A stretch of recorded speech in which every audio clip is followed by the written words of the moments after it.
Well, for the final time as Pac-12 members, the Bruins get a conference opener, and this time they come away with the win, ending that nasty skid. Let's see if the Bruins are back on track here on Locked On UCLA. You are Locked On UCLA, your daily podcast on the UCLA Bruins. Part of the Locked On Podcast Network, your team every day.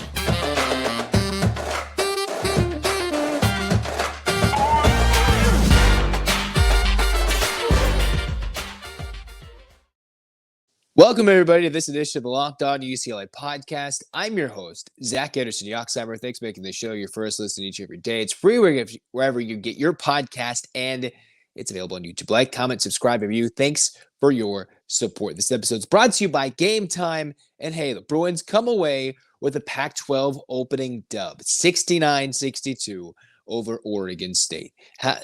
After all the goofy nonsense that they've seen, losing games against NCAA Tournament caliber teams are close to it, games at home, games away from home, teams that they're fighting for bubble berths.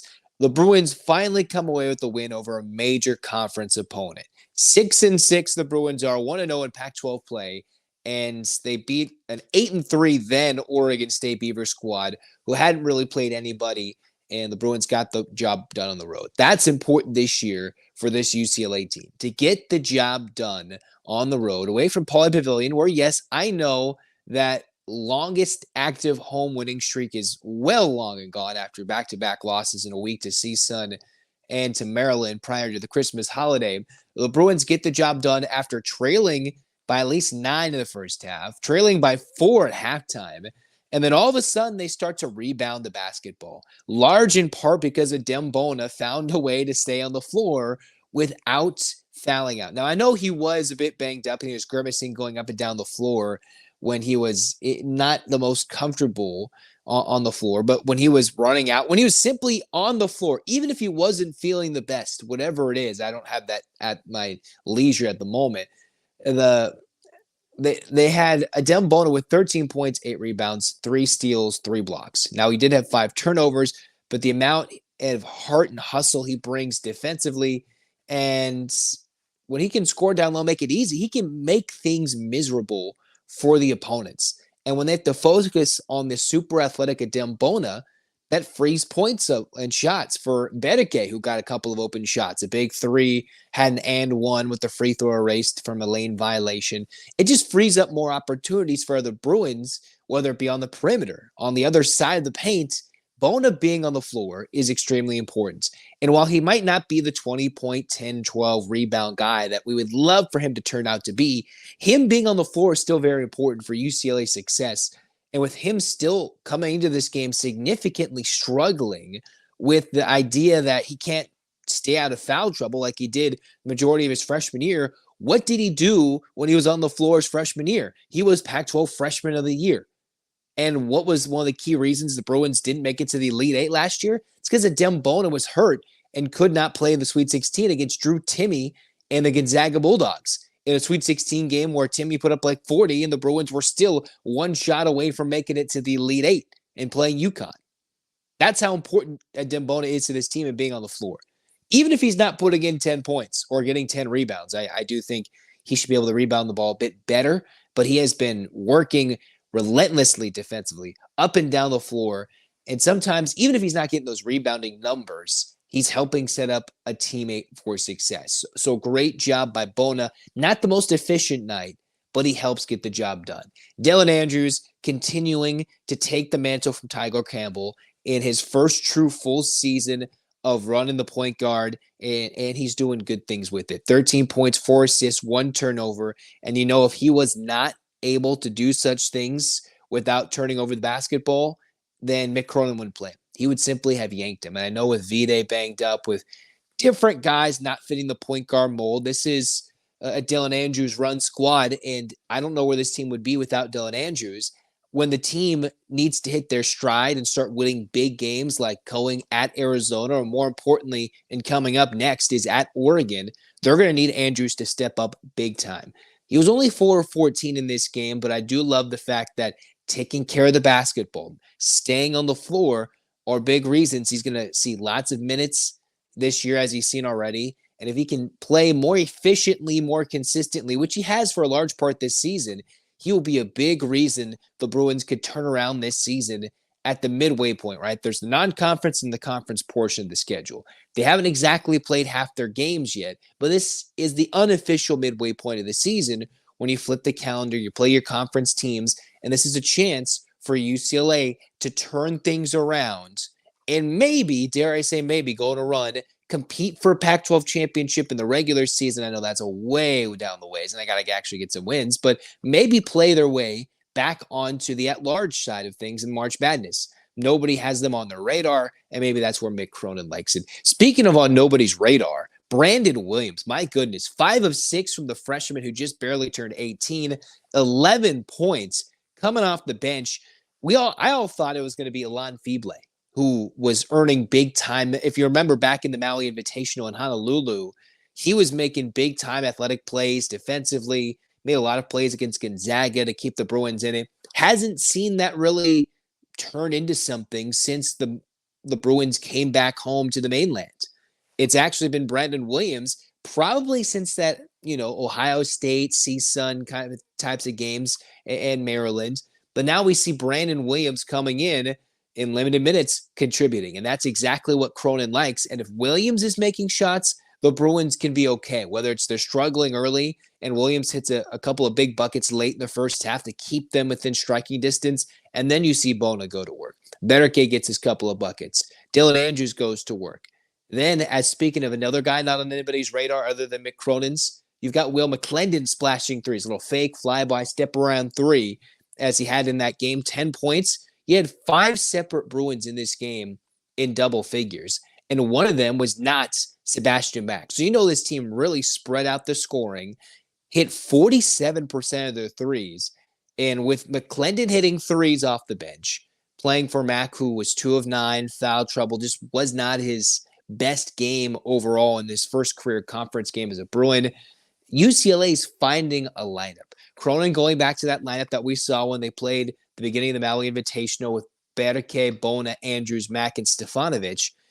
A lineup that can be very dangerous when Bedeke's to full health, when Bona's playing well, when Lazar hits shots, when Sebastian Mack's playing well, and when Andrews is playing efficiently. That's a dangerous starting 5 with different options. You can throw out teams from the bench, whether it be a Nuba coming off the bench is a big, whether it was a Daimara, a 7'3" big man who you could bring off the bench if you're going to switch things up, right? Or McClendon. You've got so many different weapons you can throw out when they're all clicking. I think they're finally starting to figure out who can be the starting 5, who is going to be that impact man off the bench, and who can thrive in those roles. Brandon Williams and Will McClendon have found themselves not just competing, but finding ways to get the job done for this UCLA team. Now, even though Oregon State was saying, hey, what's going on? The Bruins turned them over 14 times, some big Bona blocks, turning things around, and most importantly, rebounding the basketball. UCLA's 13 offensive rebounds getting the job done. Second chance points for a team that can't shoot that well. Decent shooting numbers from 3 and second chance points turning into 3-point field goals made. The Bruins get the job done. Now, the big game next for UCLA, Oregon. What does that mean, right? What does the Oregon game mean? Well, they're a little shorthanded. They were against SC. They got that win. If UCLA can go steal a short trip to Eugene, it's a 1 p.m. Saturday tip, and the Bruins beat the Ducks, then you get the Bay Area schools at home.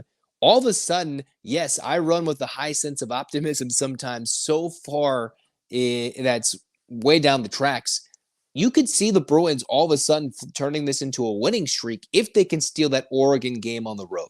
Oregon's found ways to win without N'Faly Dante, without some other key players, and easily taking down USC when the Trojans did make it close late. Oregon led them by 20 in the first half in front of the packed Matthew Knight Arena with our dear beloved Bill Walton making goofy comments every single time in the broadcast. If UCLA wins that game, I could see a world where surprisingly the Bruins might start 4-0 in conference with that win. Now I'm way ahead of myself, and this team has not proven they can win 4 games in a row against different types of competition, including road wins, big wins. What's important for this UCLA team? What is something the Bruins had not gotten before this game?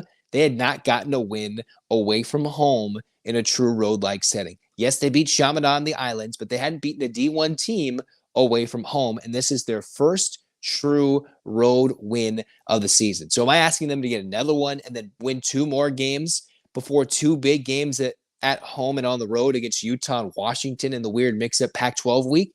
Yeah, I'm feeling funky. Has this team proven they can do it? They've proven they compete in every game.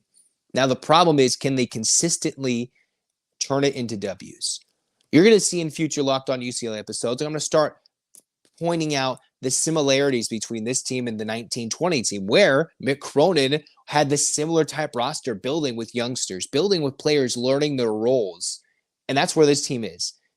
Coming around the flip of the calendar, you lose your CBS Sports Classic game. You lose your game at home to a mid-major once or twice, right? At that time, they lost to a Hofstra and a Cal State Fullerton back in 2019 and 2020 season before that season got cut short. And then the Bruins competed for the top of the Pac-12 standings. This is a team that can do that and flip the script. They just have to be more consistent offensively when it comes to turning the ball over, shooting, rebounding, foul trouble, all those things that has Mick Cronin playing with this team. Simple drills before games, catching lobs, bounce passes, everything that needs to be simplified for this team. Mick Cronin will emphasize that it needs to be done. And when their leading scorer scores less than 10 points and the Bruins win on the road, you applaud the effort. You say, all right, let's move to Oregon and take down what will be their toughest road environment probably of the season to this point. I know Villanova was tough. I think the Oregon Ducks will bring their crowd for the Bruins in town. And that win can all of a sudden change and get some confidence for UCLA. Oregon, UCLA's got to circle it. Going to be a springboard for the new year and a new UCLA version of themselves in this season. Am I ahead of myself? Absolutely. But the Bruins get the job done. First true road win of the year. First Pac-12 conference win of the year. That's important. 1-0 for the Bruins, who are now 6-6. Not many teams can say they're atop the standings, and the Bruins are tied with Oregon for now until all the rest of the Pac-12 games get ready to get locked and loaded. So we'll get that and all that more on Locked On UCLA.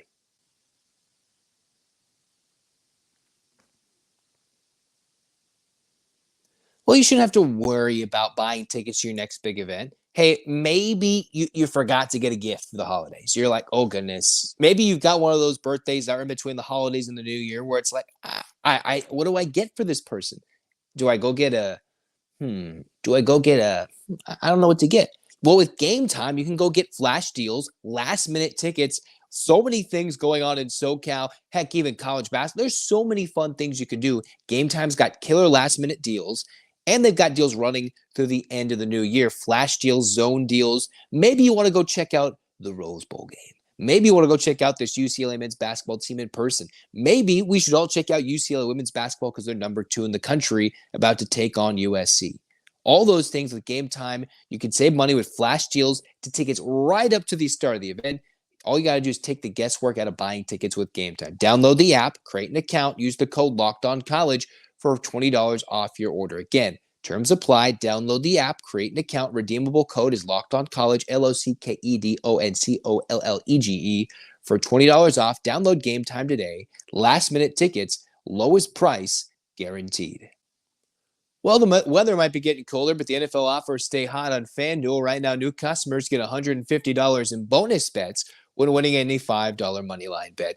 That's, again, $150 if your team wins. If you've been thinking about joining FanDuel, there's no better time to get in on the action. The app's super easy to use. Wide range of betting options, including over-under, spreads, player props, and more. FanDuel.com/lockedon to kick off the NFL season. FanDuel, an official partner of the NFL.